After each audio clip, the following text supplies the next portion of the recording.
and welcome to Across the Fence. I'm Jolie Whitney, and this is Pip.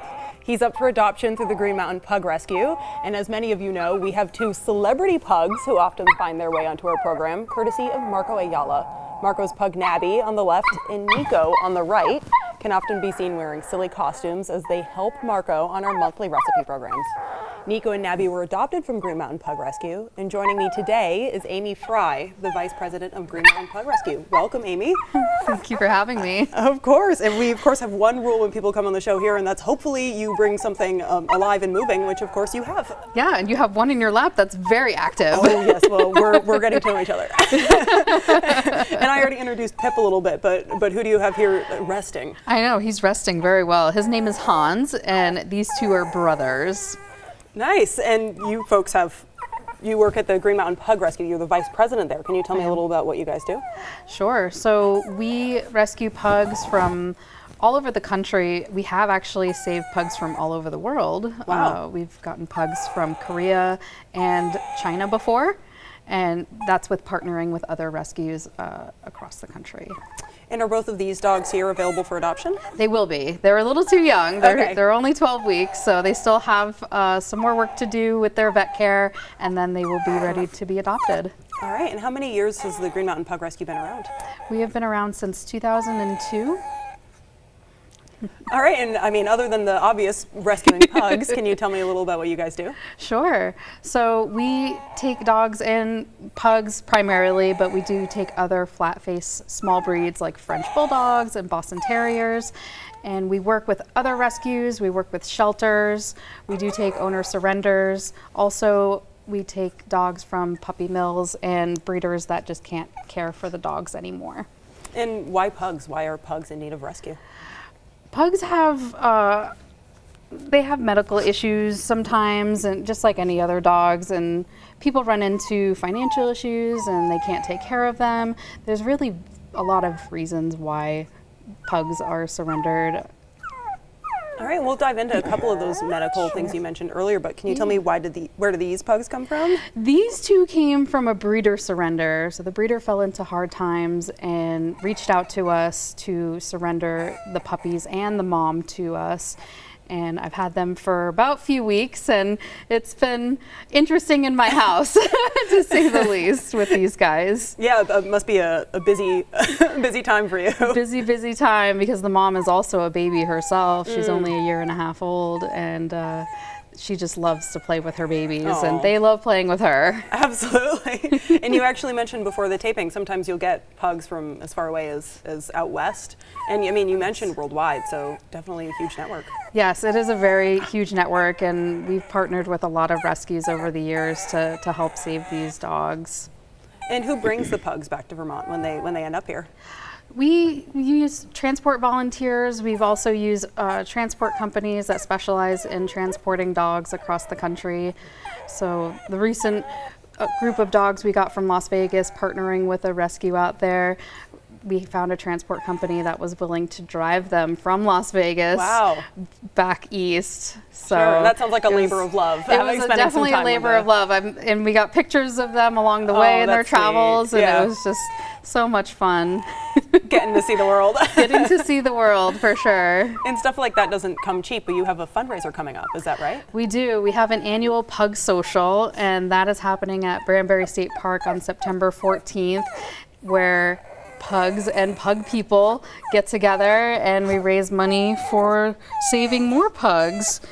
We have probably about a couple hundred pugs in one place, so it's a lot of fun. And a lot of this noise, I bet. A lot of this noise.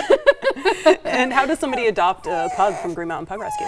So they can go on our website, gmpr.org, and submit an adoption application. And there is an approval process that they go through, but once they're approved, then they just kind of keep an eye on our website to submit for one of the dogs that we get.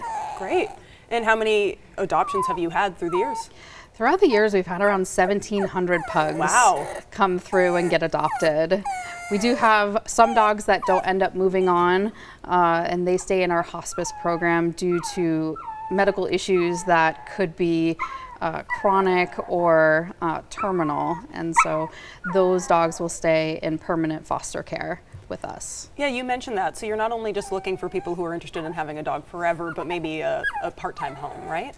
Right, so we have foster homes because we don't have a shelter. And so these dogs remain in the foster homes in loving care of the foster families. And so it really helps them with interacting with other humans, other dogs, cats. So we get a good feel as to what their best home is going to be for them. And you touched on this a little bit, but do you take pugs that maybe people can't care for or surrenders? Yes, so we take owner surrenders, and those circumstances vary. You know, people are moving, they run into financial issues. You know, they have, you know, a lot of kids, so a lot of activity for them, and they just can't, unfortunately, focus on the dogs as much as they would like to, and so they feel it's best to have them go to a home where they get the attention they deserve. Sure. And according to the American Kennel Club, I'm actually learning about pugs as we do this, but pugs date back to as far as 400 BC, Yes. most likely in China, and they were a big fan, as you were telling me before this, even among royalty. So Yes. can you tell me a little bit about their disposition? Are they good with kids? Oh yeah, so pugs are one of those breeds that really get along with everyone and everything, and they just want to be in your lap or just be around their humans. They really love people. They do get along well with other dogs and other animals typically. Of course, we have, you know, some exceptions where, you know, the dog has to go to a special home, but they're usually just very sweet and loving with their people. Absolutely. And Pip here is ready to go for a run. So are they active dogs as well? They can be. I actually used to take my pug Stewie hiking with me, and he loved it. Great. Of course, he's older now, so he can't do it as much, but pugs will do whatever you want to do. If you want to go outside and walk around in the woods, they'll do it with you. If you want to just hang out on the couch, watch Netflix, whatever, they will snuggle in your lap and just enjoy being in your company. Sure. And pugs are purebred dogs, and sometimes that can come with a host of issues. Do pugs have any health problems?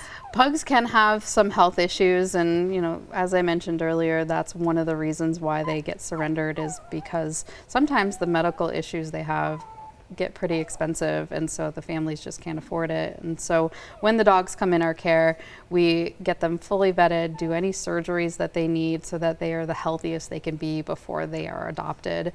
And then if there's anything that is chronic that the adopter needs to know about, then we will give them education, and if there's medicine that they need, they'll go home with some medicine. And what kind of health issues are common among pugs? So there are a few different ones.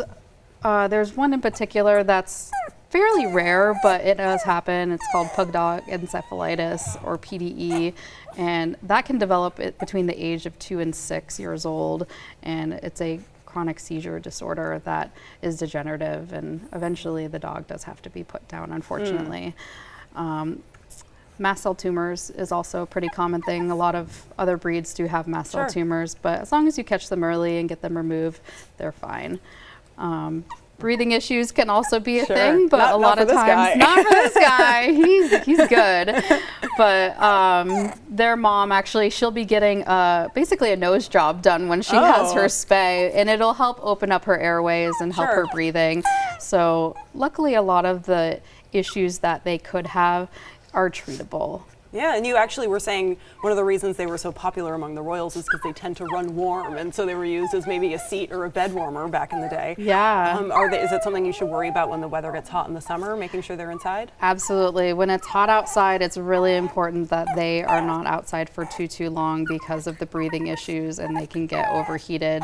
So when it's hot, like 90 degrees, 100% humidity, like we've been experiencing, you know, taking them outside for a brief period just to have them go to the bathroom, and then bringing them back inside to the AC is very important. Yeah, it sounds like it could get pretty hot out there. It can. And so if somebody's interested in adopting a pug and maybe looking at a couple different places to get one, why should they choose Green Mountain Pug Rescue? Because of the level of care that we put into these dogs, some places are not able to afford the treatment that the dog needs, but we work from donations, and thankfully we have some really great donors. We put in for grants so that we can give the best care for these dogs, and you know, we're very upfront about, you know, the perfect home for them, and we want them to be successful in the homes that they go to.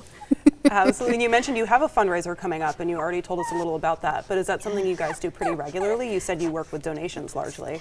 Right. So the Pug Social is an annual event that happens, you know, in mid-September typically. But we do have other smaller events around northern New York, Vermont, New Hampshire, because that's our primary areas. Trying to get him to not chew on my microphone.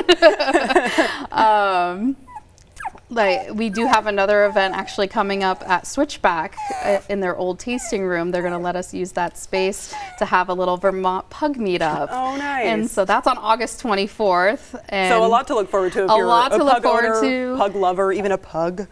Absolutely. And we'll be giving away free tickets to our Pug Social at that event at Switchback as well. Oh, nice. And people can look forward to seeing these guys because they will be there on August 24th a little as star well. power. And how do pugs play with other pets? Are they known to be pretty good with cats or other dogs? Yes, they are very good with other animals and very playful. These guys love to play and cause chaos with my other dogs. And you mentioned there's an application process to adopt, but is there also one, what's the process if I want to just foster? Yeah, if you want to foster, you can go on the same website, gmpr.org, and there's a foster application that you fill out. The process is very much the same as an adopter would go through, having a home visit, having reference checks, Sure. and then when we have dogs coming in, they will be notified and they can volunteer for which dogs to bring into their home. Sure, and how long is a foster usually, or does it range a lot? It does range a lot. Like these guys, I will have for a few months just because they're so young. But some dogs, we can have them be homed in a month. But probably the standard, I would say, is at least a couple of months is that they're in our care. Yeah, so a bit of a commitment, but maybe when you don't mind. No, absolutely. I do not mind having these guys at all. All right, and if you are interested in adopting a pug through Green Mountain Pug Rescue, you can visit the website on your screen, gmpr.org. And that takes care of our program for today. My thanks to the crew behind the scenes here, and of course, Pip. You always make it happen for us. My name is Jolie Whitney. Have a good one.